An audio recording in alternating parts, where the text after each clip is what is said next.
Veja no ICL Notícias, segunda edição. Adeus a Papudinha. Moraes concede prisão domiciliar para Jair Bolsonaro por 90 dias. Escondam a solda. Preso em casa, Jair terá que voltar a usar tornozeleira eletrônica e terá visitas restritas. Cavou pênalti. Desculpa aqui que eu tô muito mal, desculpa não, tá?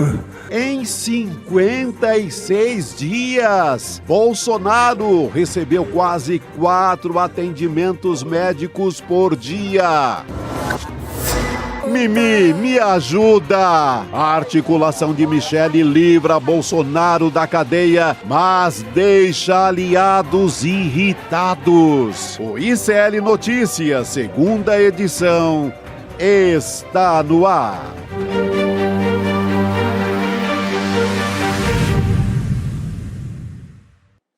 Olá, hoje é terça-feira, dia 24 de março de 2026. Sejam todos muito bem-vindos e bem-vindas ao ICL Notícias, segunda edição. Muito boa tarde, Chico Sá, e como ouvimos na escalada, me salvou, né? Me salvou, cavou um pênalti. Esse é malandro velho, nascido no interior de São Paulo, criado no Rio de Janeiro, sabe o caminho e tal. De tanto ali chorar, cavou a domiciliar. Agora, Juliano, depois que a PGR já tinha sido favorável à prisão domiciliar, ficaria muito complicado para o ministro Alexandre de Moraes peitar essa história sozinho, né? Tava na cara que ia rolar depois da posição do Gonê. Boa noite, Robertinha. Boa noite, Chico. Boa noite a toda a nossa audiência. Agora, não diria que é um adeus à Papudinha, não. Acho que é um até logo, porque a capacidade que esse sujeito tem de violar as medidas cautelares, de afrontar o judiciário, de fazer besteira, de achar que está acima da lei, é infinita. E foi assim que ele foi parar na prisão preventiva no primeiro momento e depois com a condenação firme parou lá na Papudinha. Então, mesmo que se trate de uma prisão temporária de 90 dias, aparentemente com causas médicas, né, para que ele se recupere do processo de internação que ele teve recentemente na UTI em Brasília, ainda assim, Bolsonaro tem tudo para cometer uma besteira, mais um deslize, voltar para o jogo da política e voltar para a Papudinha. Então eu não diria que é um adeus, não. Eu diria que é um até logo. Até logo. Até daqui a pouco, mais ou menos. Até daqui a né? pouco. Vamos chamar a Heloísa Vilela, porque o ministro Alexandre de Moraes, do STF, autorizou hoje que o ex-presidente Jair Bolsonaro volte a cumprir a pena, na verdade, em prisão domiciliar. Elô, boa tarde para você. Como é que caiu essa notícia aí em Brasília? Boa tarde, Roberto. Olha, como vocês disseram aí, não foi uma grande novidade, né? Estava todo mundo já esperando por isso, especialmente depois da decisão apresentada pelo Procurador-Geral da República, o Paulo Gonê. Então, não foi nenhuma comoção ou nenhuma surpresa. Agora, é preciso ficar de olho, porque o motivo central dessa ida para casa é a saúde.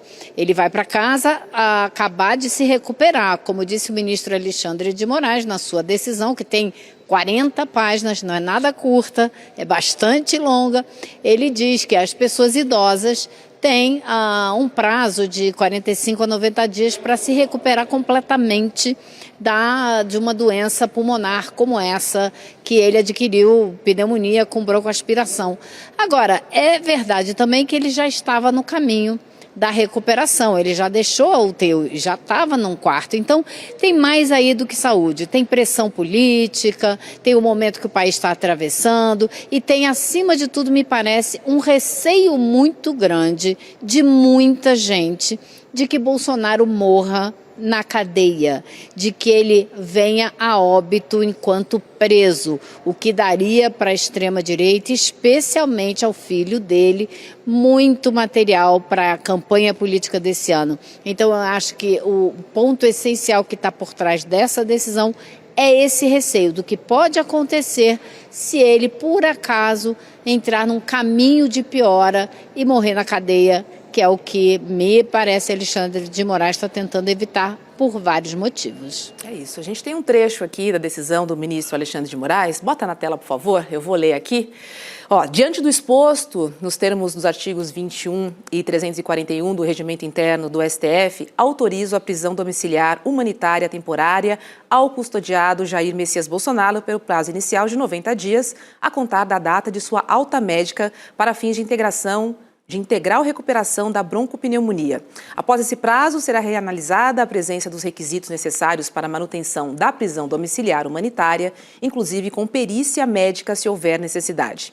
A prisão domiciliar humanitária temporária será cumprida integralmente no endereço residencial do custodiado, com as seguintes condições e medidas cautelares. A gente tem aqui, regras da prisão domiciliar. É a nossa próxima arte aqui, Uso de tornozeleira, visitas dos filhos 2 vezes por semana, esposa, filha e enteada acesso livre, advogados, visitas todos os dias com agendamento, médicos, visitas liberadas sem aviso prévio, fisioterapia 3 vezes por semana à noite, internação urgente liberada, avisar em 24 horas, proibido celular ou comunicação externa, isso é muito importante, proibidas também as redes sociais e também gravar vídeos ou áudios. Vamos lembrar então, que Jair Bolsonaro foi condenado a 27 anos de prisão por tentativa de golpe de Estado e estava detido na Papudinha, em Brasília. Em 56 dias lá, Bolsonaro recebeu quase 4 atendimentos médicos por dia. Agora, falando um pouquinho... Entre verdadeiros e reais, né? Só Deus sabe, Porque ele está cavando isso desde que ele nasceu, né? Ele está cavando essa história. E conseguiu.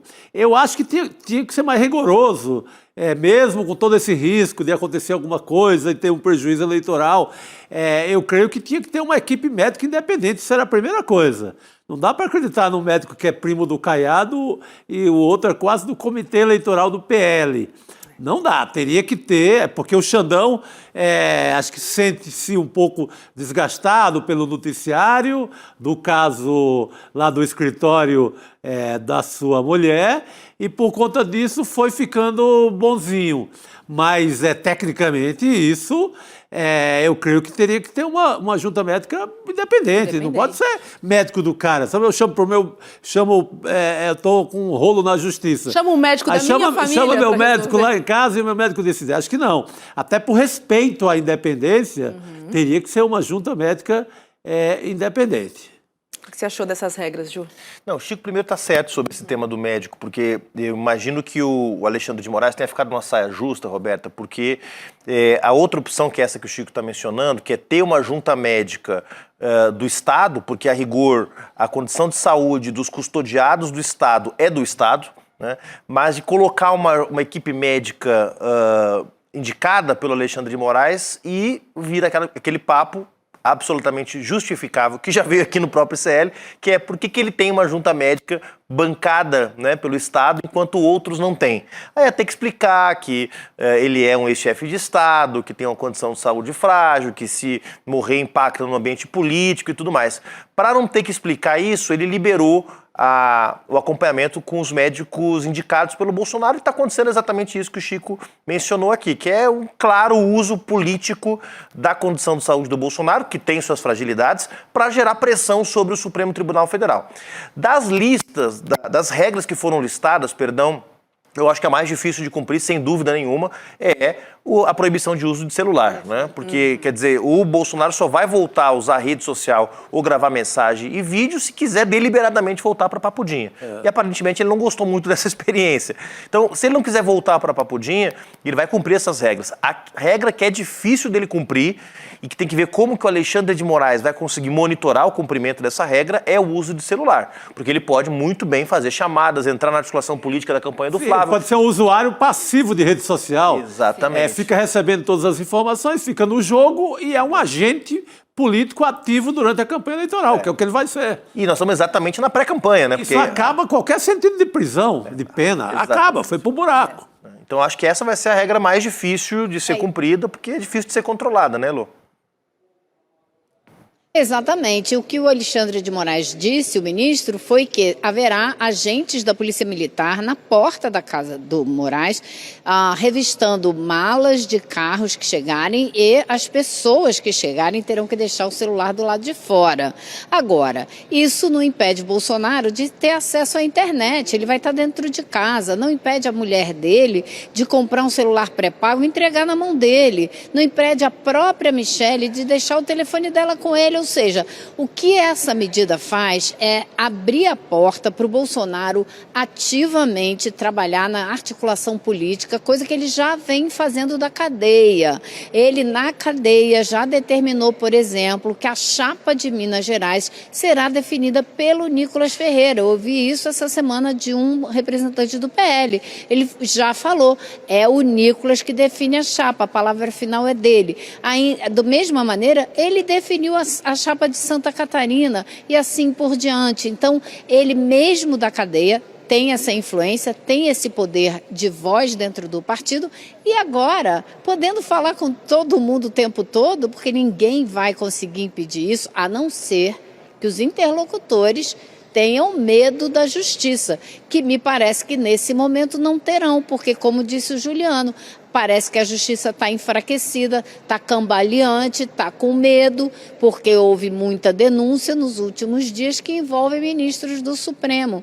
E até agora os casos não foram esclarecidos. Então é jogo político misturado com justiça. Agora, eu gostaria de destacar que eu achei muito curiosa a decisão do Moraes tão longa de 40 páginas, porque se vocês forem ver, são várias páginas dedicadas a enumerar uma por uma as visitas médicas que ele teve, que dia, que horário, quem foi, e ele tem também a reprodução dos laudos médicos escritos à mão, tudo dentro do processo, da decisão dele, mostrando claramente que Bolsonaro estava muito bem atendido. Ele começa a decisão dele falando que a cela do presidente tem 56 metros quadrados, gente. É maior do que muito apartamento de muita gente nesse país. Não é um cubículo, longe disso. E ele destaca, tem uma área do lado de fora. Ele enumera quantas vezes ele recebeu visita para fazer exercícios físicos,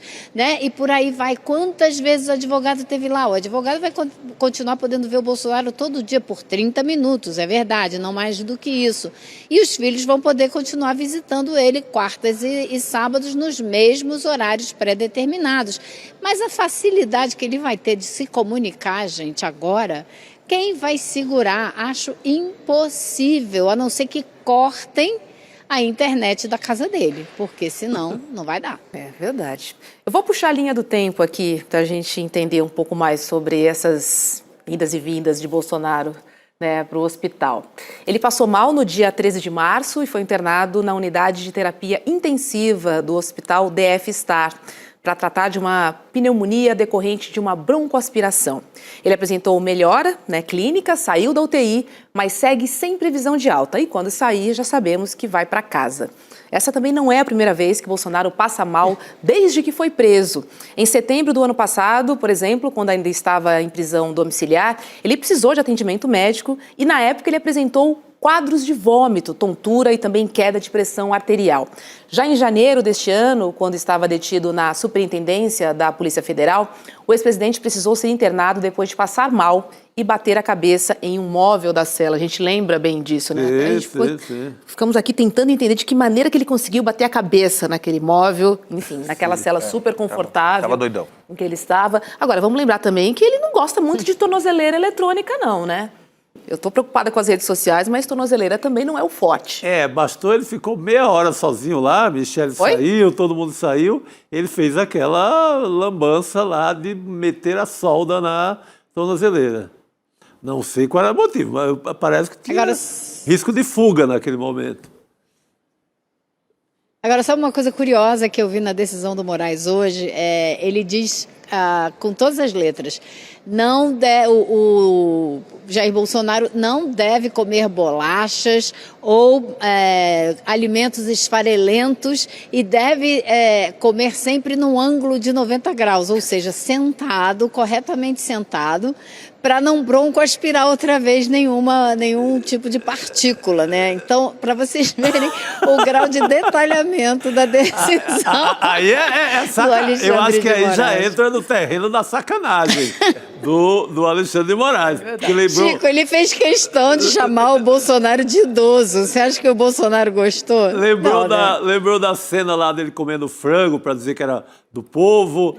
Lembrou de outras cenas que ele armava lá com o marketing do Carluxo, que era aquelas cenas com leite moça, com pão ali, armado numa mesinha meio improvisado na garagem. Aquelas cenas para passar a imagem, não é, de um senhor popular, senhor do povão, quando a gente sabia os inúmeros malotes de dinheiro que esse senhor recebia, que o levou, inclusive, à compra de 51 imóveis, juntando ali a família toda. É verdade. Então, ele sempre quis passar essa forma de simplão, e eu acho que aí o Xandão sacaneou.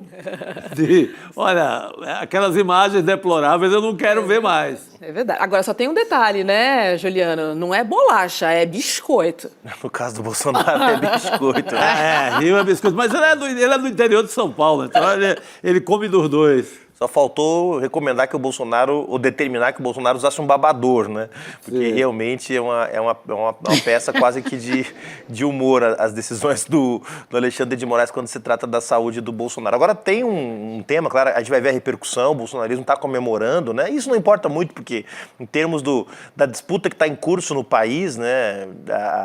O que cada bolsonarista escreve ou deixa de escrever no X ou no o céu é o limite, Threads não faz diferença nenhuma nesse momento, porque o mais importante é deixar o Bolsonaro fora, né, da disputa da agenda política do país e para isso a prisão dele é fundamental, seja em regime domiciliar, seja em regime fechado. Mas eu queria saber, Luci, em Brasília, né, hoje é uma terça-feira, dia de sessão aí na Câmara, né, se em Brasília teve algum impacto no clima, no ambiente ou mais um daqueles casos que chama atenção e que gera o devido e justificado interesse jornalístico, mas que não muda nada no fluir das águas aí de Brasília. Olha, Juliano, o que acontece aqui em Brasília é que está tudo muito parado, o Congresso está totalmente vazio, sessões marcadas, tudo remoto essa semana, então não tem movimentação. Tem ali o pessoal da CPMI e do INSS que está brigando pela extensão da CPMI, esses deram entrevista, apareceram lá hoje, estão felizes com a decisão do Mendonça que mandou estender, mas fora isso não tem muita movimentação, então não tem muito, não posso te dizer assim de uma reação. A gente viu a reação deles na internet, essas sim a gente tem. Agora, o Bolsonaro, ele está muito ativo na formação das chapas estaduais e é isso que a gente precisa prestar atenção. Por exemplo, ele já mandou aquele fiel escudeiro dele, o Hélio Negão, que é assim que ele se apresenta, tá? Não sou eu que chamo ele assim, não. Para ser candidato ao Senado por Roraima. Então, o Hélio já mudou o domicílio eleitoral dele para concorrer ao Senado por lá. Eles estão espalhando essas candidaturas aparentemente alucinadas na tentativa de realmente dominar o Senado a partir do ano que vem. Isso é perigosíssimo e está em ação e é a grande preocupação do Bolsonaro, da família Bolsonaro. Ele está fazendo isso estado por estado.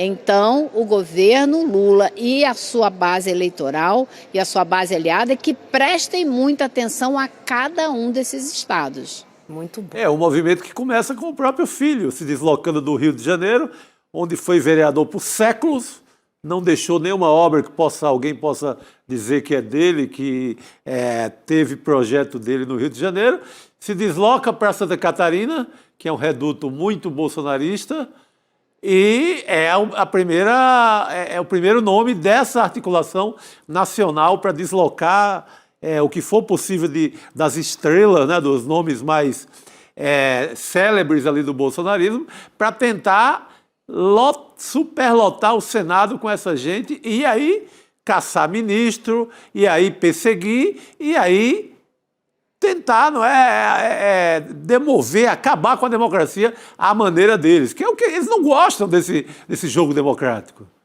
Eles participam da eleição, mas já pensando como é que a gente vai estragar esse negócio. Isso foi a vida inteira e segue sendo. É isso. Elô, não sei se você quer finalizar antes da gente se despedir de você, querida. Não, é isso mesmo, ele tem toda a razão. Eles tentam se eleger para destruir a democracia por dentro, a começar com o Supremo Tribunal Federal, que é a receita de bolo da extrema-direita internacional. É isso, infelizmente é isso. Isso aí, Elô. Ocupar as cadeiras para ditar as regras, né? Ou viver na ausência de regras, talvez. Mudar a natureza do regime político para poder mudar o próprio sentido da democracia, né? Passa a boiada. Heloísa Vilela, querida, obrigada e um beijo para você. Até mais. Até amanhã, pessoal. Até. Boa noite, olha, já está rolando uma enquete aqui no nosso chat e a pergunta é a seguinte, hein? Após 90 dias, você acredita que Bolsonaro volta para Papudinha? Vota lá, sim, não, só se ele soldar a tornozeleira. Temos 3 opções para você participar conosco aqui. Meter solda, como ele disse no depoimento. Então, Meter solda. Tem que Agora, ter solda. tem um lado bom que me faz votar na enquete por não, que é essa chantagem permanente do Flávio Bolsonaro, que é o candidato da família, de ficar o tempo inteiro chantageando o país, ele vai morrer, ele não sei o quê, e tentando atrair voto com a doença do pai. Pelo menos a gente vai se livrar um pouco disso, né? Ele não vai poder ficar todo dia, ou então a própria Michele Bolsonaro, com essa onda, tirando essa onda da cara do povo brasileiro, de que Bolsonaro é o Marte, Bolsonaro é o Cristo, sabe? Então, digamos que tem essa parte boa nessa história. Não vão ficar com essa ladainha o tempo inteiro durante a campanha eleitoral. O que vocês pediram foi atendido, né? Na medida do possível, né? Então, na enquete, você votaria de que é provável, você considera que seja mais provável que ele não volte para Papudinha? Porque eu acho que ele vai, inclusive, encenar mais idas ao hospital. Quando tiver vencendo esse prazo, teremos mais teatro em hospital. Isso vai significar que tem que ficar em casa mesmo. Esse plano deles dá muito certo. Deu certo no marketing eleitoral das campanhas deles todos e vai dar certo também agora, de manter longe. O cara não vai cumprir. Aquela nossa ilusão de que finalmente alguém ia cumprir uma pena por golpe de Estado no Brasil, no caso de Bolsonaro, não. Os colegas dele, os militares, até que estão cumprindo, cada um na sua célula especial, mas estão cumprindo. O Bolsonaro não vai cumprir isso. Ele não nasceu para cumprir pena. Ele é inimputável. Ele nunca cumpriu. Ele está fazendo essa patifaria com a lei desde que se elegeu vereador no Rio de Janeiro há 40 anos atrás. Passou 200 anos na Câmara, nunca foi punido. Tentou fazer um ato terrorista com o sistema de abastecimento d'água do Rio de Janeiro em 87, como militar, ali numa campanha para melhores salários dos militares, também não foi condenado. Na vez que ele foi condenado, que é agora, não vai cumprir. Não nasceu, não vai pular fora. Já pulou.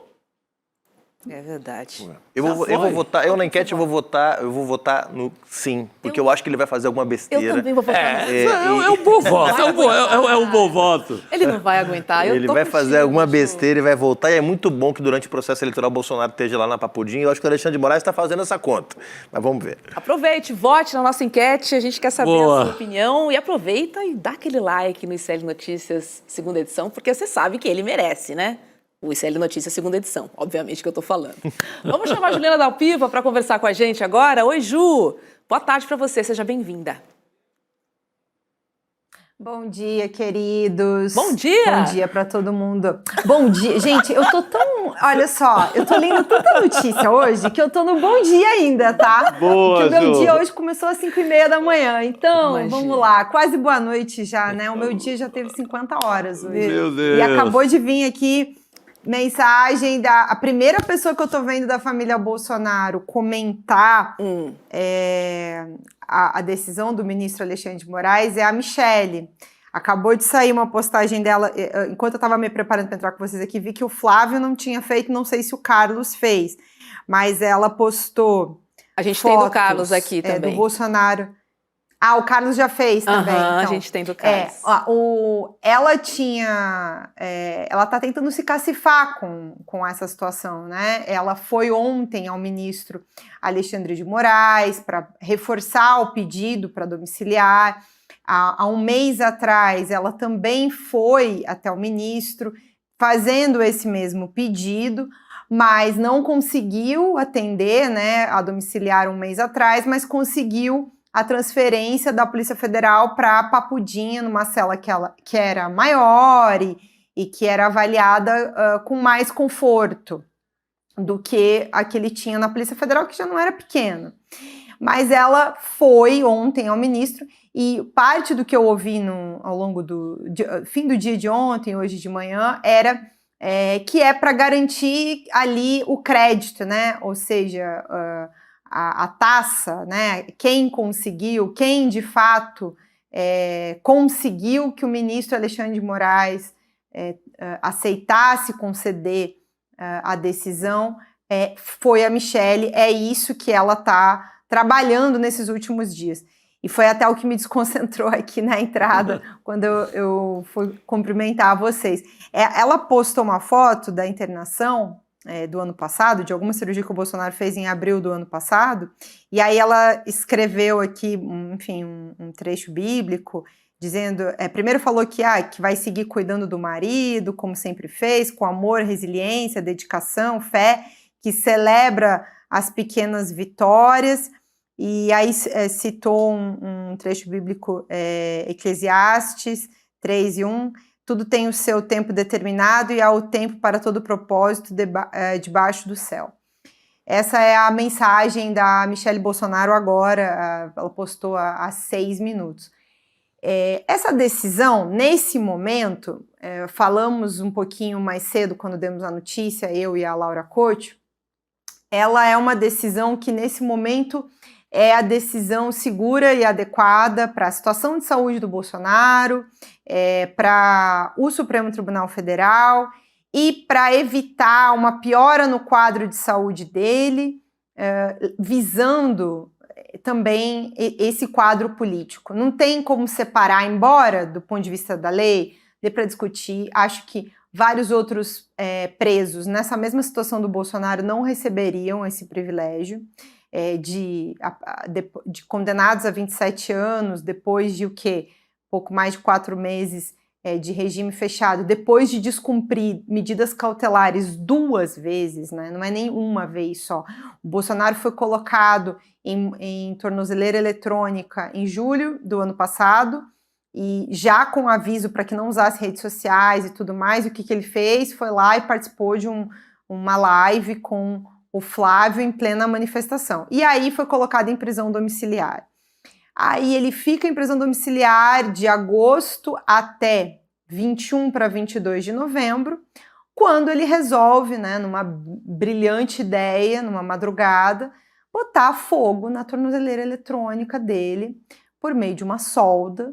Isso dispara o alarme. Isso foi dias antes de dar o trânsito em julgado da condenação por tentativa de golpe, que já estava precipitando essa decisão, né? Naquele momento tinha uma pressão já sobre o ministro Alexandre para que ele decidisse por colocar o Bolsonaro em prisão domiciliar. A defesa já vinha botando lá uma porção de laudos e tudo mais. E aí, quando ele bota fogo na tornozeleira, né, gente, esse momento épico nacional, ele acabou com todas as chances de ter o benefício da prisão domiciliar em novembro.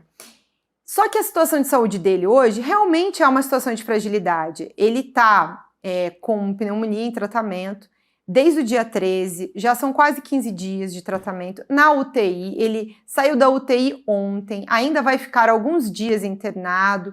Há uma perspectiva de que, avaliando o quadro, aí sexta ou sábado, seja o momento da alta para casa, né? Por enquanto ele está no quarto. Vamos ver se ele não vai melhorar mais rapidinho, né? Agora que ele sabe que ele vai para casa, sempre acontece essas melhoras, assim, né, Chico? Ah, sim. Já fica assim mais animado, né? Já não vai para Papudinha, já fica mais animado, a saúde já melhora. Assim. Amanhã vai ter alta, inclusive, né? Assim, é uma doença grave. É uma doença grave, não dá para negar, assim, sabe? A situação de saúde dele é uma situação de fragilidade e qualquer piora nesse quadro iria realmente pesar para o Supremo Tribunal Federal. Eu só quero lembrar, porque eu acho que esse é um momento para a gente fazer algumas lembranças também de como se dá tudo isso. Um ano atrás, Chico, a gente estava aqui, Chico, Robs, Juliano, a gente estava aqui preparando a cobertura do momento em que o Supremo ia avaliar a denúncia para abrir o processo para começar o julgamento. O primeiro passo, né? O Supremo receber a denúncia e abrir o processo, tornar o Bolsonaro réu. O Bolsonaro foi tornado réu dia 26 de março do ano passado, justamente completa-se um ano. Quando teve a condenação em setembro, uma das primeiras coisas que eu falei, logo depois que acabou o julgamento, que era uma sensação que eu tinha muito concreta daqueles dias de julgamento em setembro, de que se encerrava um ciclo naquele momento, com a condenação e o julgamento do Bolsonaro. Mas outro se abria, que era saber se essa condenação e esse processo vai realmente significar uma mudança para a democracia brasileira no sentido de não permitir mais outros golpistas, punir golpistas, porque o crime de atentar contra a democracia, contra o Estado democrático de direito, é um crime grave e não ficará impune. Eu não acho que o fato dele ir para domiciliar a partir dessa semana, né, quando isso se der, depois da alta do hospital, seja um indicativo de que acabou, de que esse processo não valeu e não teve essa importância. Eu acho que ele continua nesse momento ainda assim, se assentando. Isso vai se consolidar com o resultado eleitoral. O resultado eleitoral é o que vai dizer se isso vai continuar ou não, num primeiro momento, né? Porque o Brasil é dado a acordos. Então, eu também me preocupo que, mesmo que o grupo do Bolsonaro não ganhe, que algum acordo brilhante, pelas cabeças pensantes aqui de Brasília, ou mesmo até umas lá de São Paulo, da Faria Lima, seja costurado ao longo dos próximos meses para que, mesmo que eles derrotados na presidência da República, mas eles têm grandes planos para o Senado Federal, eles não costurem um acordo ao longo dos próximos meses que faça com que o Bolsonaro se livre realmente, não só ele como os demais. Essa é uma coisa para a gente ter em mente. Sim. Eu acho que esse momento, eu concordo com algumas coisas que vocês estavam falando antes, o Chico acho que trouxe isso, eu acho que enfraquece o discurso de um juiz autoritário, da ditadura da toga. Eu acho que é uma decisão que me parece nesse momento sensata em função da situação de saúde do Bolsonaro. Se ele insistisse em mantê-lo na papudinha, nessas condições que estão dadas hoje, ele reforçaria a imagem de uma ditadura da toga, de um juiz autoritário, inclusive internacionalmente, não é nem só no Brasil. Então a mensagem externa também, ela é importante. Não tem como olhar, não é um processo trivial. É um ex-presidente da República condenado por tentativa de golpe de Estado, o primeiro e o único da história do Brasil. Então não tem como não olhar para tudo isso ao longo né, dessa conjuntura. Então acho que ele fez a decisão sensata nesse momento. Muito bem, Ju. Só gostaria que olhassem os outros presos também, né, que têm idade avançada, que precisam de cuidados também, mas que estão detidos, né, nas penitenciárias. O Cacai sempre defendeu aqui, o advogado que era colaborador aqui do nosso programa, que nesses momentos houvesse um mutirão, que o correto seria, tudo bem, o Alexandre de Moraes agiu corretamente, dado as condições de saúde do ex-presidente Bolsonaro. Porém, vamos fazer um mutirão no sistema carcerário do Brasil para saber dos senhores e das senhoras de idade que estão nas mesmas condições e dar para essa gente o mesmo tratamento. Uma prisão domiciliar. Seria interessante. Cairia bem, inclusive. Juliana Dalpiva, obrigada. Fazer justiça, né? Sim. Exatamente. Justiça, né? Mesmo peso e a mesma medida para todo mundo. Um beijo para você, obrigada e tenta descansar um pouquinho. Até mais. Valeu, querida. Obrigada e boa noite. Agora eu acertei. Obrigado, querida. Boa noite. Sabe que tem uma coisa, Robertinha, que a Ju mencionou que eu acho que é bem importante para a gente refletir também e que aí tem a ver também com a nossa enquete. O que vai acontecer depois dos 90 dias? É meio desmoralizante que o julgamento demore mais do que o cumprimento da pena. 6 meses de julgamento para o sujeito ficar 3 meses, 4 meses na prisão. Por isso que eu acho que também, não só porque ele vai cometer alguma besteira, mas também porque é uma desmoralização. Nós vamos ver outros números aqui ao longo do programa de hoje que mostram que esses dias que ele passou na prisão não são nada comparado ao tamanho da pena que ele recebeu. Então, se não dá para o Congresso, para o Supremo, sacar uma pena de 27 anos e o sujeito passar 100 dias preso. É muito desmoralizante para o sistema de justiça. Isso também eu acho que pesa, principalmente a partir desse dado que a Juliana trouxe. 6 meses de julgamento para 3 meses de pena não faz o menor sentido. Eu fico sempre pensando naquele capítulo da tentativa de golpe chamado Punhal Verde e Amarelo. Aquele que previa o assassinato, fosse como fosse, do presidente da República, Luiz Inácio Lula da Silva, o vice Geraldo Alckmin e o próprio Alexandre de Moraes. Isso estava nos diálogos, estava no papel, estava no todo o planejamento, tinha croquis, tinha desenho, tinha carro que ia ser alugado para cumprir esse plano. Então, é essa gente que tentou matar autoridades da República que está sendo beneficiado agora. Não é gente boazinha. Foi muito grave, Chico. Não é gente inocente. Né? Pegue o capítulo Punhal Verde e Amarelo, aliás, muito bem, resultado de uma cobertura aqui espetacular da Elô, da própria Juliana, de toda a equipe de Brasília. Pegue esse capítulo, releia o capítulo Punhal Verde e Amarelo para diminuir a sua piedade em relação a este senhor. Sobre isso. Para ser bem econômico, né?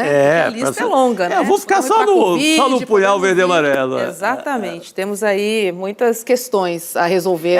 Eu não fui. Vê que eu não fui nem no genocídio da Covid. Sim. Ou nas joias roubadas. Tudo impune. Aproveita e vote na nossa enquete. A pergunta é a seguinte: em 90 dias, você acredita que Bolsonaro volta para Papudinha? Você tem 3 opções. Sim, não, só se ele soldar a tornozeleira. Eu adorei essa terceira opção. Olha, tem um recado, gente. Vamos falar um pouquinho de Banco Master, porque já é o maior escândalo financeiro da história do Brasil. Um golpe que ultrapassou todos os poderes. O maior esquema financeiro da história do Brasil. E esse esquema está em curso. E a maioria das pessoas ainda não percebeu a real dimensão do que está em jogo. Por isso, o ICL preparou algo totalmente exclusivo. Eu estou falando de um novo documentário original que o ICL, pela primeira vez, vai reconstruir de forma completa e muito didática essa engrenagem bilionária que envolve tanta gente poderosa.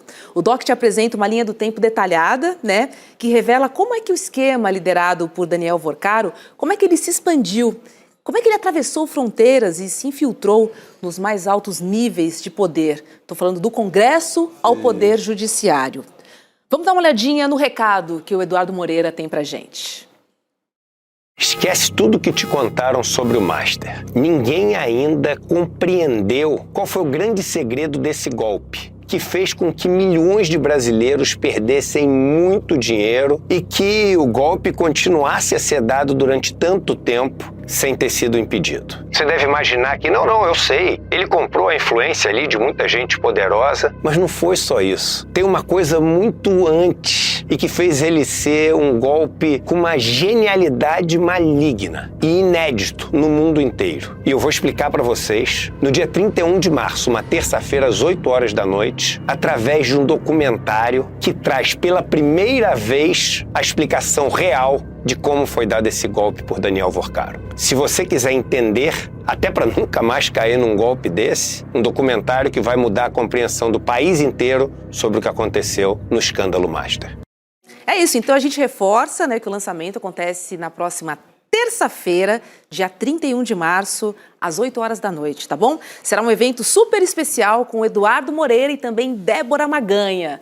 Mas você sabe que precisa garantir a sua vaga, então corre lá em icln2.com.br. icln2.com.br, é rapidinho, você se inscreve para esse doc, Rodrigo Viana, que apareceu aqui no estúdio, num passe de mágica. Num passe de mágica. Brotei do chão. Mas olha, este doc promete. Não, eu acho importante porque é um noticiário muito fragmentado, tem muita informação. Então você tem a parte do mercado financeiro, você tem as conexões políticas, você tem as conexões com o Banco Central, que até agora não foram bem estabelecidas. Governos estaduais. Governos estaduais. Então são muitas ramificações.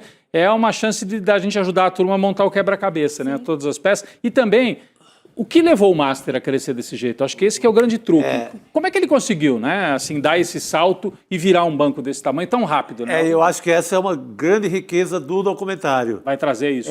Porque o Eduardo Moreira e a Débora conhecem muito de mercado financeiro, então sabe como funciona, sabe como foi montado esse esquema que parece até uma pirâmide, né? O papel dos outros bancos, tem muito banco aí que está caladinho, né? Tem banco que vendeu o mesmo CDB. E está ali na moita, não fala com ninguém. Então, o papel fundamental do Roberto Campos Neto, É isso. que hoje está lá no Nubank, não é isso? No Nubank. O banco que é sócio da Rede Globo. Então, são papéis importantíssimos que não foram colocados ainda na roda. Você sabe que tem um amigo que veio até falar meio envergonhado, pô, eu comprei uns CDBs aí desse Master, você acha que eu perdi meu dinheiro? Eu falei, eu tenho certeza. Mas é menos de 250 mil? Era. Eu falei, mas você comprou no Master? Não, foi no meu, eu tenho conta num outro banco e ofereceram. A gente tem no Master e não sabe. Não, o fundos multimercado, que qualquer um que usa XP, que usa... Isso. Vem o teu agente de conta, digamos assim, o teu gerente de conta oferecer fundo multimercado. Todos eles tinham esses fundos. E a turma às vezes não presta atenção, né? Põe aqui, não olha. 5 mil reais, 10 mil. Multimercado. Multimercado pode ser muita coisa. Pode ter tudo. Não tem o nome do que multimercado é esse. É isso. E principalmente, acho que para ressaltar, com toda a confusão que aconteceu numa grande emissora aqui, né, do Rio de Janeiro, mas que opera fortemente em São Paulo também, junto ao mercado financeiro, inclusive com ameaças de demissões hoje. Hoje está correndo forte. Cabeças rolando lá na Globo News. Na Globo News, também ajuda a organizar, porque foi um grande tema desses últimos, né, do final de semana, de sexta, sábado, domingo, segunda, foi o tal do PowerPoint que a Globo News armou lá no Estúdio I, e de alguma forma também o documentário vem para reorganizar de um jeito ético e correto quem é ligado a quem, no caso do Banco Master. Então, mais uma razão pela qual vale a pena ficar de olho aí nesse produto do ICL. Isso. Quer dizer que cabeças estão rolando na Globo News? Saiu hoje na coluna do Daniel Castro, que a informação de bastidor que já teriam tomado a decisão de demitir um produtor e uma editora, ou um editor e uma produtora, enfim, 2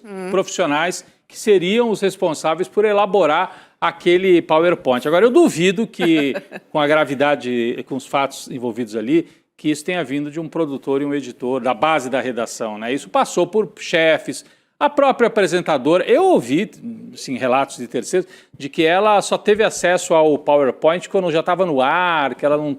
Podia ter corrigido no ar, né? É isso que eu acho. A pessoa com peso, ela não é um Cid Moreira, né? Que está só lendo ali e acabou. Ela justamente é âncora para isso. Fala, gente, estou achando meio estranho esse quadro aqui. Vamos tirar daqui a pouco para entender melhor? Ou vamos entender por que tem aqui só o símbolo de um partido e não tem o PL, não tem o União Brasil, não tem o PP? Se é pra botar o Roberto Campos Neto não está aí. E o Galípolo, aquilo foi a maior passação de pano da história, né? Ali, eu acho que o Roberto Campos Neto vai continuar fora do noticiário. Porque se é sócio de um banco que tem ligações com a casa, não tem razão para eles colocarem... Assim, eu conheço a história da Rede Globo no Brasil. Conhecendo a história, você sabe que para eles não tem problema nenhum de ética e não. E passar a realmente não dar o nome do Roberto Campos Neto, não há problema nenhum. Enquanto puder segurar, vai segurar. Só vão trazer se assim, na CPI apareceu uma ligação do Roberto Campos Neto diretamente com o Vorcaro, aí não tem como segurar. Mas enquanto eles puderem, hoje teve uma manchete em um site dizendo assim, Campos Neto foi enganado pelos subordinados dele? Sério? Foi enganado, Ele teria, coitado, tão ingênuo, foi Inocente. enganado pelos subordinados do Banco Central. E eu não quero nem assim, me ater aos atuais jornalistas da casa, é mais a natureza, o espírito, a forma como a Rede Globo funcionou na história do Brasil. Aí eu vou lá no Proconsult, uma tentativa de fraude de uma eleição dos anos 80 no Rio de Janeiro. Eu pulo para a campanha das diretas, quando a Globo esconde um comício aqui em São Paulo, um comício gigantesco já, mostrou como fosse parte do aniversário da cidade de São Paulo. Eu vou na edição do debate de 89. Então, Collor versus Lula. Então, é um histórico. Eu vou no golpe contra Dilma, um noticiário assim, podre. Então, eu vou naquele duto saindo todo dia para tornar, para banir da cena política brasileira Lula e o PT. Sim. Então, é um histórico, não é um jornalista, um editor, um estagiário de hoje. É a história dessa TV, que surge com a ditadura e continua com esse serviço. É isso. Pois é. Vamos voltar a falar sobre a notícia do dia, gente, porque o ex-presidente Jair Bolsonaro cumpriu cerca de 1,2% da pena na cadeia. Foi isso mesmo que você ouviu, 1,2%, tá? Em setembro do ano passado, a primeira turma do Supremo, ela decidiu condenar o ex-presidente Jair Bolsonaro a 27 anos e 3 meses por tentativa de golpe de Estado. Mas o ex-presidente só começou a cumprir a pena em 25 de novembro de 2025, após o fim do processo penal. Ao todo, Bolsonaro ficou preso após o início do cumprimento da pena 119 dias, algo em torno de 4 meses. Apenas. Antes mesmo do início oficial do cumprimento da pena, o Bolsonaro já estava preso na Superintendência da Polícia Federal, onde foi mantido preso até ser transferido para Papudinha em janeiro desse ano. Em 22 de novembro, o ministro Alexandre de Moraes, do STF, ele autorizou a prisão preventiva ao considerar alto risco de fuga e por Bolsonaro ter violado a tornozeleira eletrônica. Eu estou relembrando aqui porque é importante a gente acompanhar essa história. Só que antes disso, o ex-presidente estava preso preventivamente, onde cumpria prisão domiciliar, após ter desobedecido medidas impostas por Moraes, que acabou convertida em preventiva. Em 4 de agosto de 2025, Moraes então determinou a prisão domiciliar, proibiu visitas e também mandou apreender celulares na casa do ex-presidente. Na decisão, o ministro afirmou que Bolsonaro utilizou as redes sociais de aliados para divulgar mensagens com claro conteúdo de incentivo e instigação a ataques ao Supremo Tribunal Federal e apoio ostensivo à intervenção estrangeira no Poder Judiciário brasileiro. Lembrando que o presidente Lula ficou condenado, foi condenado, na verdade, a 12 anos e 1 mês de prisão e ficou preso por 580 dias. Ou seja, ele cumpriu 13% da pena. No sistema penitenciário brasileiro, apenas 0,6% dos presos em regime fechado cumprem pena em casa após a condenação, como é o caso do Bolsonaro. Então, estou falando aqui de 0,6%. É a exceção da exceção da exceção. O Lula cumpriu 13% da pena, você disse, 13% da pena. O Bolsonaro tem que cumprir pelo menos 22%, para ficar justo. 22%. Poxa vida. 22%. Cada um com o seu número, né? É isso aí. Né? 17, depois 22. 17% chega a 22%. 1,2% é muito. Mas isso também tem a ver, desculpa, Roberto, mas isso também tem a ver com o que a gente estava falando antes, quer dizer, é impossível que as pessoas não comparem. Quer dizer, não é jornalisticamente relevante comparação, certo? Mas é impossível que as pessoas não comparem. Lula ficou preso 580 dias num processo que foi anulado porque havia conluio entre juiz e promotor, 13% da pena, não pôde ver o irmão que faleceu. O neto ele foi, mas numa condição absolutamente bizarra. Eu estava nesse velório, foi uma coisa assim só faltava baixar um helicóptero da polícia apontando fuzil para as pessoas que estavam nesse velório, foi uma coisa completamente esdrúxula, por um crime que ele não cometeu.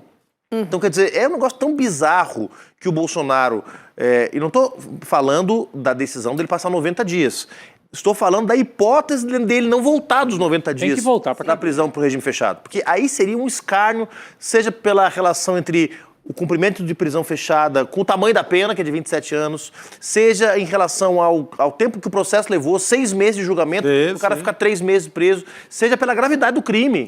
Golpe de Estado, provado e reprovado e comprovado. Então, assim, de fato, seria um gesto de fraqueza que eu não vi o Alexandre de Moraes demonstrar em nenhum momento nesses últimos 2 anos. Então, seria um gesto de fraqueza realmente extraordinário se ele não voltar depois dos 90 dias. Pois é. Vou chamar um advogado para conversar com a gente agora, doutor Valber Agra. Seja muito bem-vindo ao ICL Notícias, segunda edição. Boa noite. Boa noite. Boa noite, Roberta. Boa noite, Rodrigo. Boa noite, Chico. Boa noite, Juliana. É um prazer imenso. Doutor Agra, a gente começa querendo entender um detalhe importante da decisão do ministro Alexandre de Moraes. Em entrevista à Globo News, o Flávio Bolsonaro disse o seguinte, olha, abre aspas, é uma decisão exótica porque traz mais uma inovação, uma prisão domiciliar humanitária provisória. Isso não existe na legislação e é um pouco contraditório. Fecha aspas. Eu pergunto para o senhor, esse prazo de 90 dias de prisão domiciliar determinado por Moraes, ele é comum? O senhor vê algum fato exótico aqui, né, dessa decisão, doutor Agra? Vejo 2 coisas exóticas, inclusive. Primeiro, eu não sabia que Flávio era jurisconsulto. E depois eu não sabia que alguém que faz aquela dancinha tem alguma razoabilidade em algum comentário jurídico. Também não sabia. São 2 coisas que me causam surpresa. Porque, veja, vocês sabem, eu já falei aqui, eu tenho um certo comportamento e uma certa atitude diferente de alguns de vocês. Estava prestando bem atenção no que vocês estavam falando e posso dizer que mesmo sendo um advogado combativo, estou até com medo. Mas medo por quê? Esse prazo de 90 dias do ministro Alexandre, ele foi salomônico. Bolsonaro está com broncopneumonia, comprovado.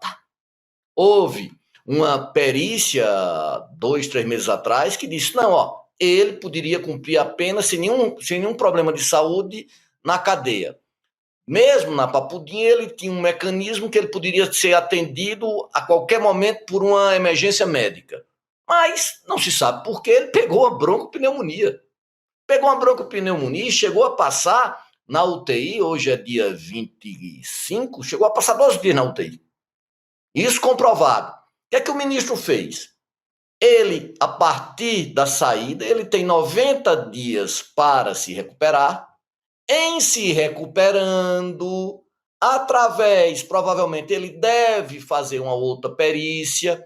Se as condições de saúde dele forem estáveis, não houver nenhum risco de vida, não terá nenhum problema, penso eu, o ministro, em colocá-lo novamente na cadeia. Agora, discordo de algumas coisas. Por exemplo, mesmo a prisão domiciliar, sei que não é para grande parte da sociedade, mas é um erro da sociedade, é um processo anticivilizacional pensar que apenas a cadeia é sanção. Ele vai ficar na domiciliar com tornozeleira, sem poder fazer reunião, a não ser que seja receber visita, a não ser com autorização, sem poder usar mídia social, sem poder usar telefone, e se ele descumprir, volta-se à cadeia novamente. A grande questão é, a pena tem um caráter de prevenção, simbolicamente, nós atuamos bem ao impedir um golpe de Estado, concorda aí com o Juliano, um golpe de Estado nítido e sistêmico. A questão dos punhais a verde e amarelo do Chico seria uma ignomínia, mas eu vou tratar uma ignomínia com outra ignomínia? Para a ignomínia, a racionalidade. Para a ignomínia, a lei. E essa lei deve ser para todos, seja para Bolsonaro, seja para aquele que está roubando um pão porque está com fome, se configurando furto famélico. Então, acho que se Bolsonaro sofresse qualquer tipo de dano mais grave à sua saúde na cadeia, seria um dano irreparável para essa eleição. Nós não prestamos atenção nisso. Seria um dano muito maior do que esse que nós estamos discutindo. E a pauta deveria ser essa? Ou, por exemplo, nós abolirmos a jornada 6x1, que é de muito mais interesse de toda a população. Então, veja, nós temos aí uma pauta e nós temos também, como jornalistas e advogados, como professor, de ter pautas civilizacionais. a pena de prisão, a pena em regime fechado, já deixou de ser mainstream em sistemas punitivos europeus e até de países outros, como países da Ásia e países da África. Apenas países que têm ditadura muito nítida ainda insistem nessa porque há um custo excessivo ao Estado e a prevenção é, obviamente, muito menor. Desculpem meu posicionamento em contrário. Muito bom, muito bom. A gente adora um debate, doutor Agra. Não, e a ponderação. Isso é que é bom, doutor. Não, eu achei interessante isso dele dizer que você liberando, tirando essa pressão do Bolsonaro, tá à beira da morte e tal, põe ele em casa. Aí o Brasil pode debater outros assuntos. Mas, assim, passada a eleição, quem sabe, a gente vai ter uma certa normalidade no Brasil e vai poder se debruçar sobre esse caso do Bolsonaro sem essa agitação toda que está vindo no ano eleitoral, né? Então isso pode ser revisto também um pouco mais para frente. Agora, doutor Valber Agra, só voltando para... Você me permite só um apontamento muito rápido? Sim, claro. Essa forma parcelada, que nós chamamos em direito cum grano salis, que foi em etapas, fez com que Bolsonaro hoje deixasse de ser referência até mesmo para a direita. Nós não vimos na sua prisão mobilizações no país. Nós não vemos hoje alguém, mesmo nas raias da direita, como eu vi hoje no noticiário, que essas pessoas tenham Bolsonaro como diretriz. Então, isso é muito mais importante para um processo nosso de discussão democrático do que uma vindita que se parece até mesmo com uma vindita privada de alguns. Sim. Mas o que a Roberta tinha levantado na primeira pergunta, e até o senhor falou que enfim, tinha várias observações para fazer, como é que era mesmo? Se é comum isso. Se é comum essa prisão domiciliar de 90 dias. Sim, porque o Flávio Bolsonaro está dizendo que é exótica. Você tem uma prisão domiciliar que é provisória, que é de 90 dias. Ele tá dizendo, no fundo, o que o Flávio está dizendo ou é humanitário. Ele queria permanente. Ali ele manifestou um pouco do desejo, né? Desejo filial ali. De queria que o pai fosse pro resto da vida. Isso. Segundo Lacan, o desejo pode ser sempre um objeto não encontrado. Haja visto que é objeto A. Mas vamos deixar Lacan de lado, vamos pensar na sentença. Por que 90 dias? Porque só saiu do regime fechado, está em prisão domiciliar, cumprindo o regime fechado, mas com extensão, por causa do estado de saúde dele.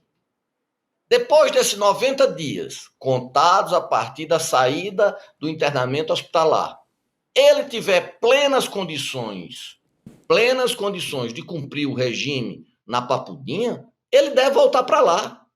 Daí essa condição, que é uma condição suspensiva.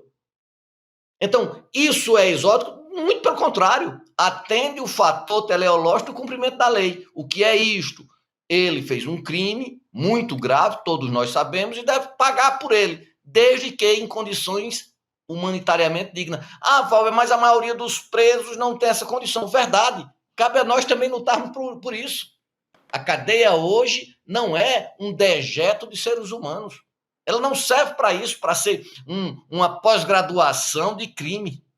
A cadeia tem uma finalidade muito clara, de ressocialização. E isso deve ser pauta nossa para também todos os presos. Aí mostra um dos graves vieses da sociedade brasileira, que é o quê? Para mim, eu já discuto isso muito na faculdade, né? E sou de faculdade federal, então vejo o nível do debate. Eu acho que a grande mácula da nossa sociedade, a maior, e temos várias, é essa clivagem social. Essa clivagem social nos mata. Com certeza. Perfeito. Não, outro dado que eu acho que conta muito na população em relação ao Bolsonaro é porque trata-se assim de ele e toda a família são muito punitivistas, são muito da linha bandido bom é bandido morto, tem que apodrecer na cadeia. Talvez isso contamine até mesmo nós, sim, que não somos dessa linha, a nessa hora cobrar, né? A cobrar que o sistema judiciário, o carcerário, seja também muito duro com essa família, né, doutor Valber Agra? Talvez isso nos contamine na hora dessa cobrança.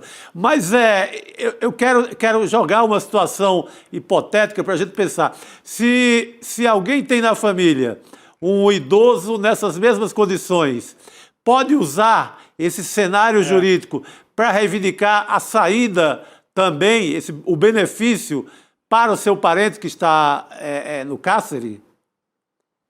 A lei deve ser para todos. Para todos.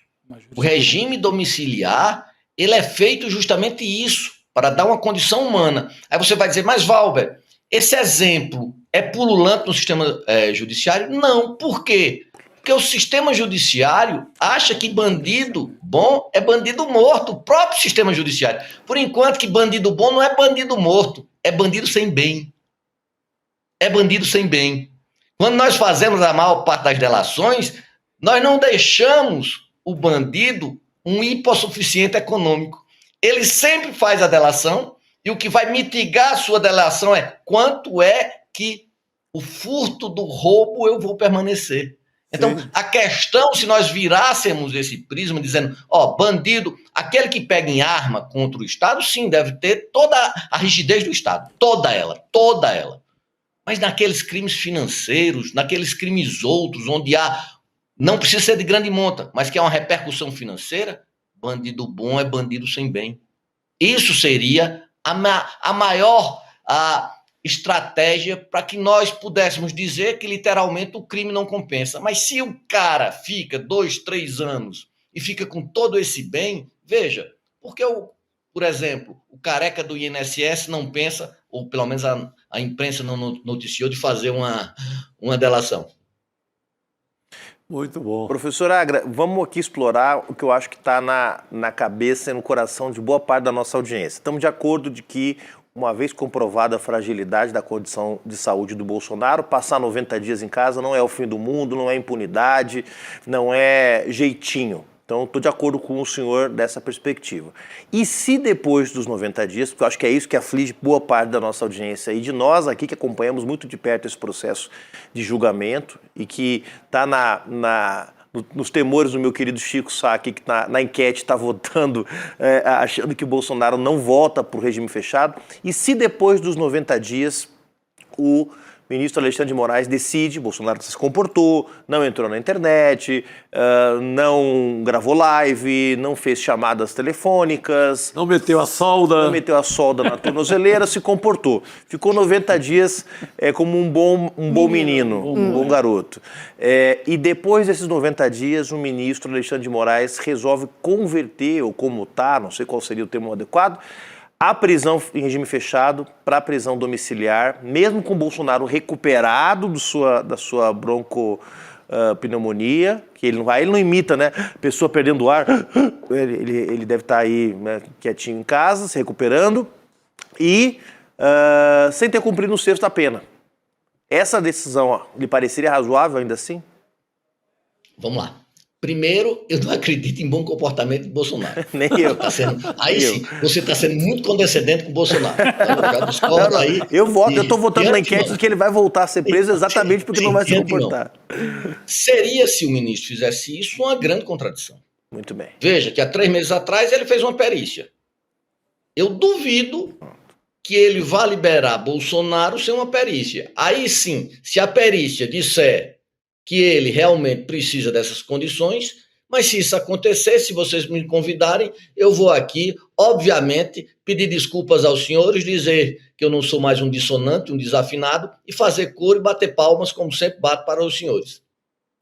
Perfeito. Tá certo, doutor Valber Agra. Obrigada, viu? Foi muito importante essas reflexões, né? Porque, de fato, Chico, muito bom, muito bom. Contamina, porque desperta algo muito profundo e ruim em nós também.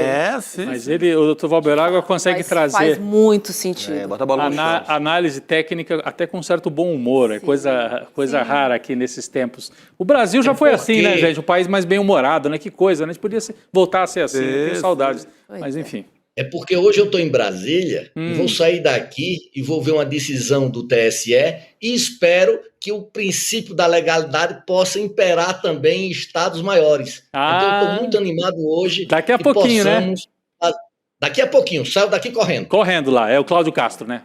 Vamos aguardar. Muito bem. Muito Só para explicar bom. que Um abraço a todos. Um abração. o doutor Agra não é o advogado do Cláudio Castro. Não, mas o doutor Agra é o homem da que leva o Bolsonaro a se tornar Inelegível. justamente inelegível. O TSE. Então, não, é essa personalidade que estava falando com a gente. Exatamente. É isso aí. Um cravo pro doutor Valber.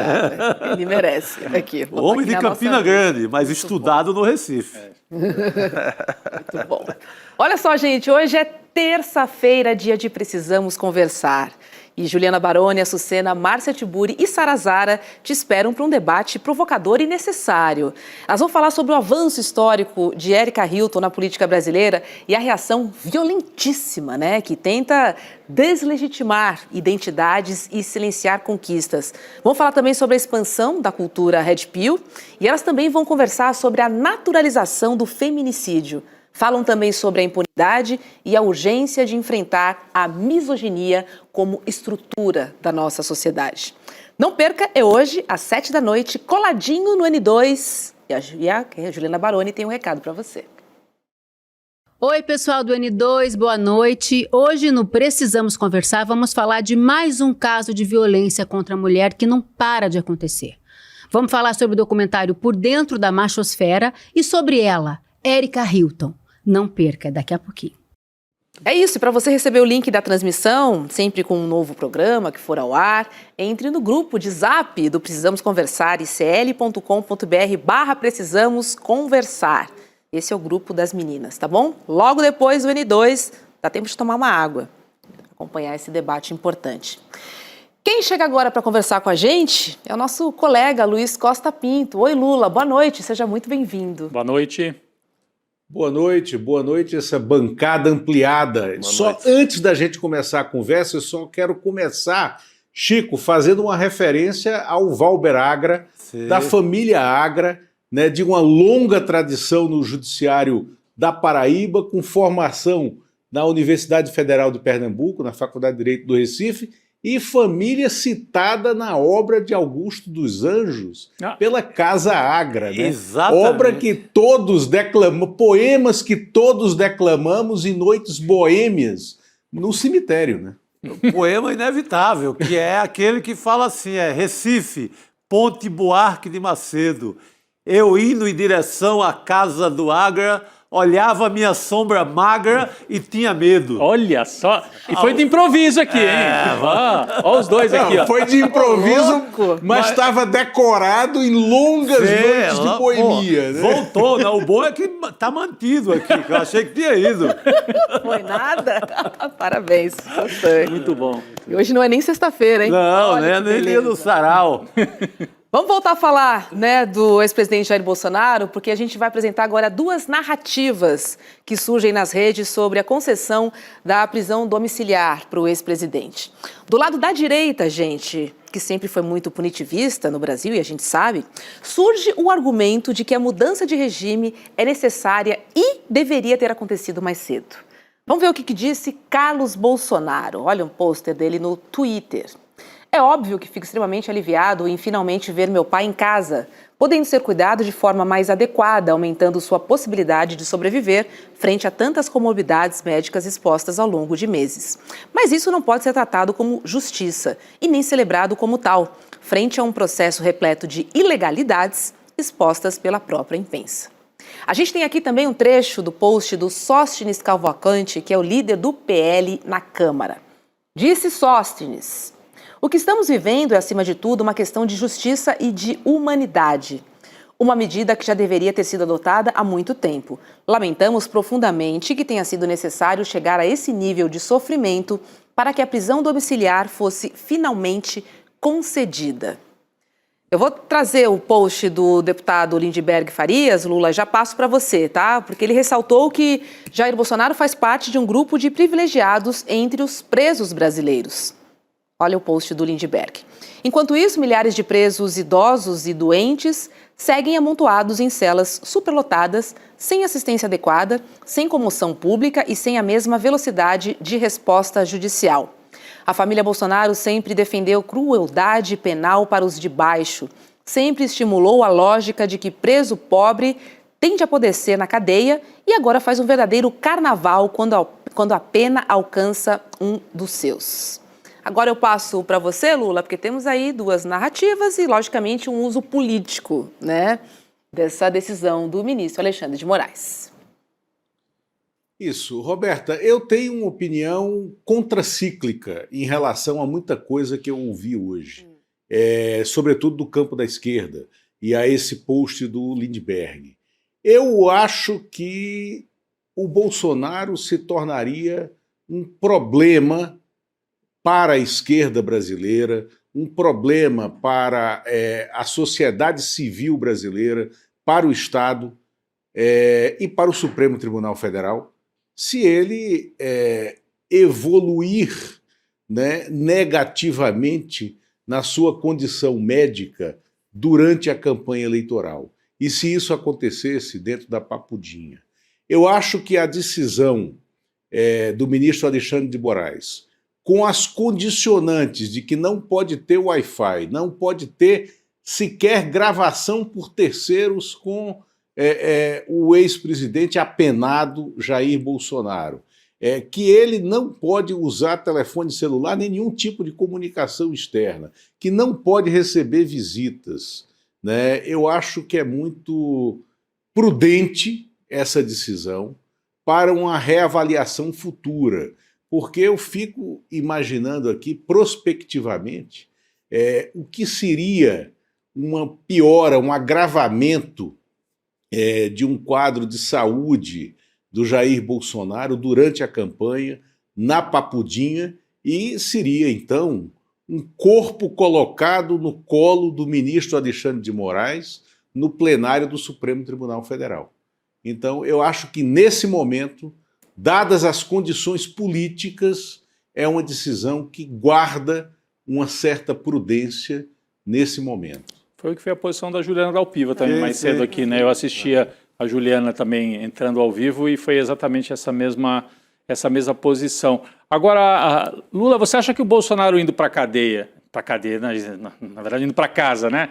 Para a prisão domiciliar, ele vai sossegar um pouco? Quer dizer, o país vai poder discutir outras questões com o Bolsonaro meio esquecido, cumprindo pena, como tantos e tantos brasileiros que estão nessa condição, e a campanha eleitoral tem uma dinâmica que não é tão focada no Jair Bolsonaro, ou ele vai tentar o tempo todo puxar para si, né? Dar um jeito de puxar para ele a pauta, né? Que é o que ele tem feito muitas vezes. A quantidade, o Alexandre de Moraes até colocou no relatório, a quantidade de vezes que ele procurou os médicos em 2 meses é um negócio absurdo. Mas ele na papudinha, esse tema podia contaminar a eleição, podia contaminar mais, né? De forma a comprometer até a democracia, ser uma disputa em torno de um cadáver ou de um doente, sei lá. Eu gostei da maneira sutil que o Lula falou, se a situação dele evoluir negativamente. A gente sabe do que o Lula está falando, mas ele foi muito educado. Evoluir no sentido de um falecimento, seria isso, né? Exatamente, né? Mas eu não usei essas palavras. As palavras são suas. Desculpe. Não, estou brincando. Mas é o seguinte, Chico, Rodrigo, o que eu acho é que o Bolsonaro em casa vai ser um problema para a Michele, né? E para o Flávio, né? Graças a Deus, porque Flávio Bolsonaro e Michele Bolsonaro não se toleram. Não se toleram. A situação de momento do enteado da Michele e da madrasta do Flávio Bolsonaro é de inconvivência brutal, né? Então, como o Flávio Bolsonaro está catalogado, classificado como um dos advogados sem nenhum saber jurídico, o Valber Agra deixou claro aqui que ele não tem saber jurídico algum, né? Mas ele é um dos advogados do pai, né? Ele pode visitá-lo a hora que quiser. Mas a Michele Bolsonaro, que é a dona da casa e que é a curadora do apenado enfermo, né, ela terá que liberar a entrada dele em casa. E outra, ele terá que ser revistado todas as vezes que for à casa dela. Ele é um candidato à presidência da República. De que maneira ele vai se submeter a isso e submeter também a agenda de candidato dele à agenda de candidata ao Senado da Michele Bolsonaro. Então, eu acho que o Bolsonaro será, a curto prazo, um problema para a própria família, né, cumprindo esse regime domiciliar. Lula, boa noite. Não podemos subestimar também a capacidade do Bolsonaro de dar trabalho para Alexandre de Moraes, porque no período que ele teve na prisão domiciliar, é meter solda na tornozeleira, é gravar vídeo que não podia gravar, ele também dá muito trabalho para o juiz do caso aí. Mas o que eu queria te perguntar era outra coisa, se você acha, porque de fato alguém mencionou aqui mais cedo, a própria Heloísa e acho que a Juliana Dalpiva, de que não houve comoção com a prisão do Bolsonaro, né? Havia uma ameaça de que haveria uma grande comoção, essa comoção não existiu. E o país hoje está debatendo outros temas que também são temas negativos, que também são pautas negativas, escândalo no Master, INSS, transformar Comando Vermelho e PCC em organizações terroristas, aumento nos preços de combustíveis. Ou seja, a agenda do país não é uma agenda que nos leva ao otimismo, mas não é sobre Bolsonaro que está se falando, né? Você acha que, com toda a tua experiência como jornalista, né, e como alguém que mede a temperatura do debate público, você acha que Bolsonaro na prisão domiciliar pode ser mais assunto ou menos assunto do que era na prisão fechada? Boa.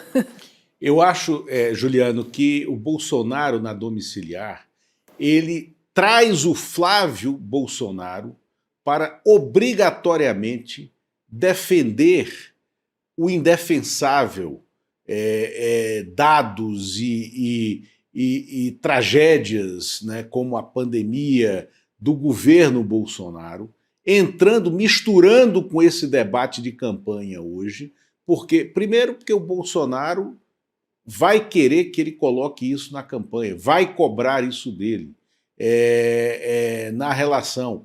E o Flávio Bolsonaro, tendo que sempre, agora no regime domiciliar, até para criar essa persona de candidato em campanha, ele terá que ter uma rotina de visitas ao pai em casa, porque senão ele é um filho degenerado e assim parecerá. Se ele não tiver essa rotina de visitas, ele será cobrado na base dele, na base mais reacionária, na base mais da família cristã, né, que ele tanto prega, por esse tipo de rotina. E aí ele será cobrado a ter opinião sobre fatos concretos, que é algo, Juliano, que o Bolsonaro não foi exposto a isso em 2018. Eu vejo aí uma grande diferença dessa campanha de 2026 para 2018, com um outro Bolsonaro como candidato a presidente. O Flávio Bolsonaro terá que ser exposto à luz do sol para dizer quais são as suas ideias, qual é o seu projeto de país, e é nesse momento que eu aposto nisso, que ele vai se enrolar e tropeçar. E é por causa disso que eu acho, inclusive, que o Caiado como candidato a essa terceira via gasosa, né, que existe, ele é sim um problema maior para o Flávio Bolsonaro do que seria o Ratinho Júnior ou do que hipoteticamente seria o Eduardo Leite, porque ele vai cobrar o Bolsonaro nas teses da direita, da extrema-direita, e o Bolsonaro não tem muito como sair, o Flávio Bolsonaro, né? O Flávio Bolsonaro não tem muito como sair desse cercadinho, porque ele não tem preparo, nem qualidade, não tem nada. O Flávio Bolsonaro é um personagem tosco da política, começando a ser vendido agora como alguém que tem dimensão para estar nesse cenário. Roberto, acho que você quer trazer a tua... Porque o Lula acabou tocando no assunto da candidatura, carona, né? Aproveitar que você falou do Caiado, porque tem uma apuração sua, inclusive, né, Lula, que o presidente do PSB, o Gilberto Kassab, ele articula a possibilidade de uma coligação PSD-Federação UP, que é formada por União Brasil e progressistas, numa chapa de Ronaldo Caiado com Tereza Cristina.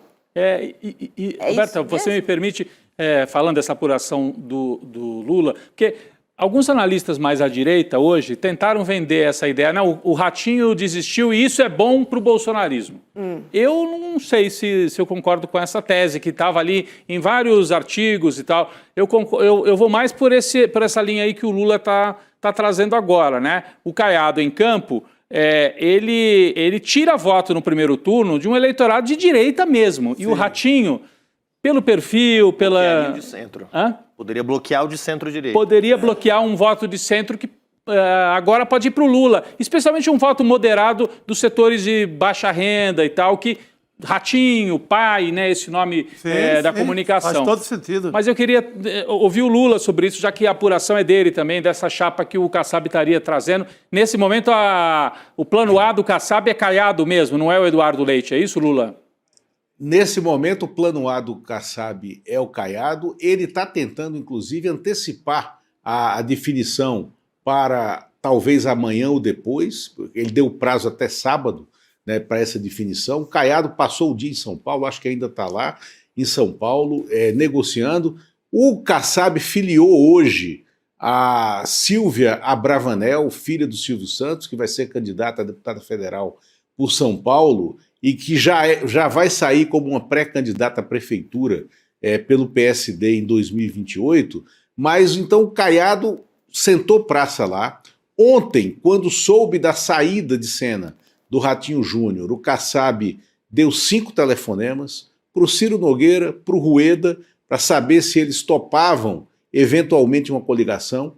Não ouviu nem negativas, nem firmeza de positividade. Com o Ciro Nogueira, ele prolongou a conversa porque ele falou da senadora Tereza Cristina, ex-ministra da Agricultura do governo Bolsonaro.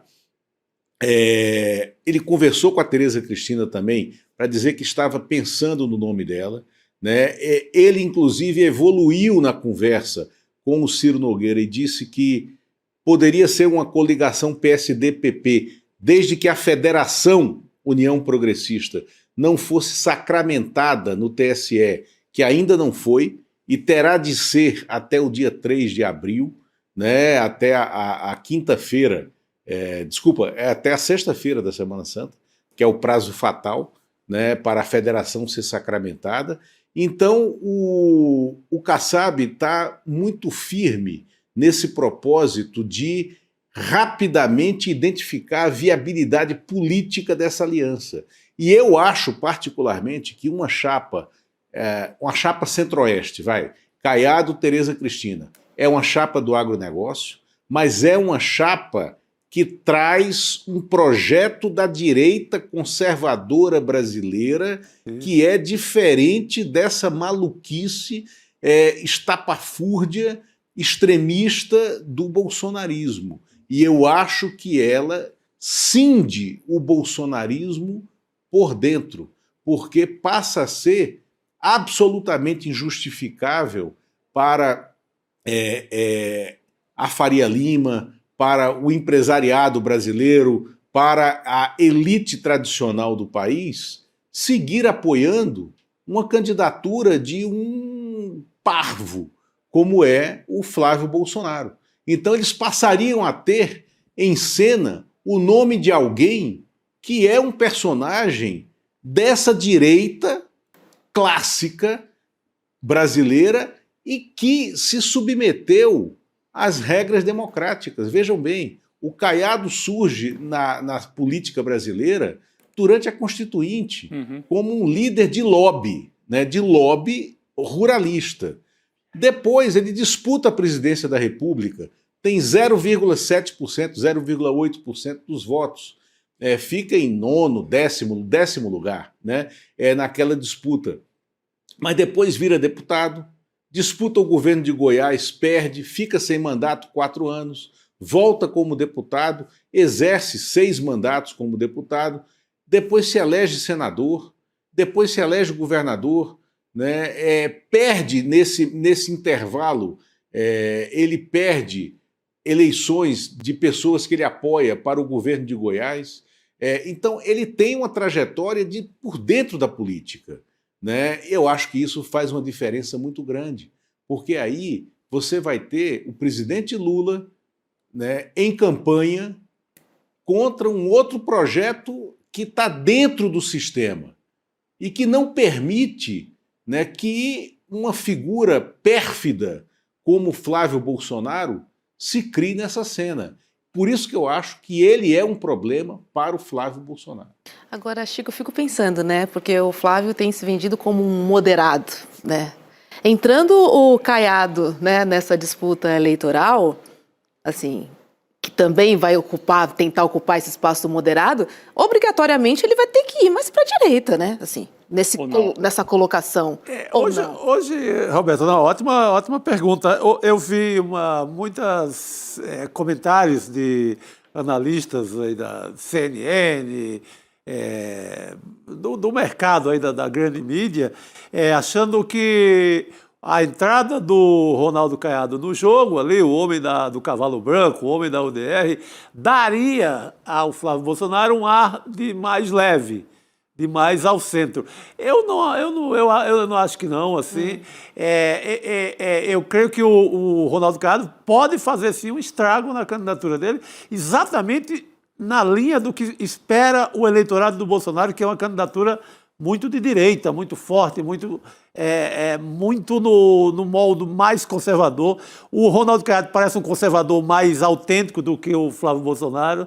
Então, pode ser que tomara esse estrago que o Lula prevê. Pois é.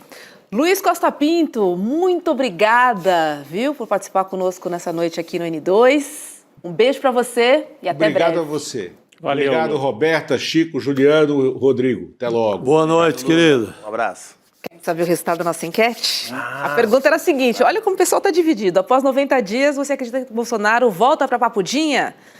No nosso site, o ICL Notícias, o site, na verdade, na página do Instituto Conhecimento Liberta, 42% das pessoas dizem que não.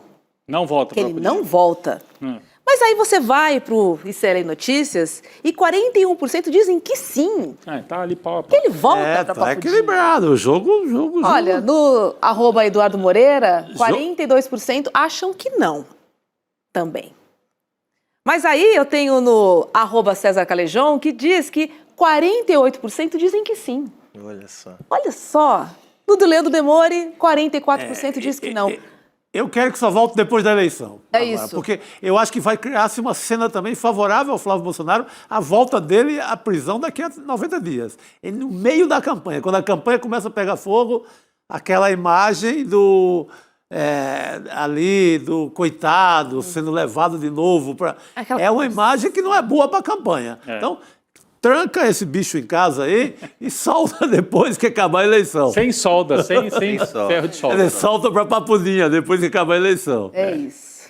Olha, já passo para você, Ju, só vou agradecer a nossa audiência em nome de Luciene Luca, Astrid Lima, Anne Portela, Marquinhos Olívio e também Adriano Lima. Falei esses nomes, mas obviamente que eu agradeço toda a nossa comunidade que está sempre aqui com a gente, ó, né? Todos os firme, dias aqui forte. no Urgente, aqui no N2. É isso aí, Robson. As discussões nessa mesa, né, Juliano? É isso, eu queria agradecer essa audiência, agradecer você, Roberta, Chico, Rodrigo, a Gabi que não está aqui, mas principalmente toda a equipe do ICL que me acolheram aqui nesses últimos 10 meses de ICL Notícias como analista da política, mas eu me despeço, espero que temporariamente do ICL, porque amanhã volto a assumir uma tarefa como dirigente partidário, assumo amanhã a presidência nacional da Federação PSOL Rede, para ajudar nas articulações da unidade das esquerdas, para ajudar nas conversas, para fortalecer o palanque do presidente Lula, para fortalecer o palanque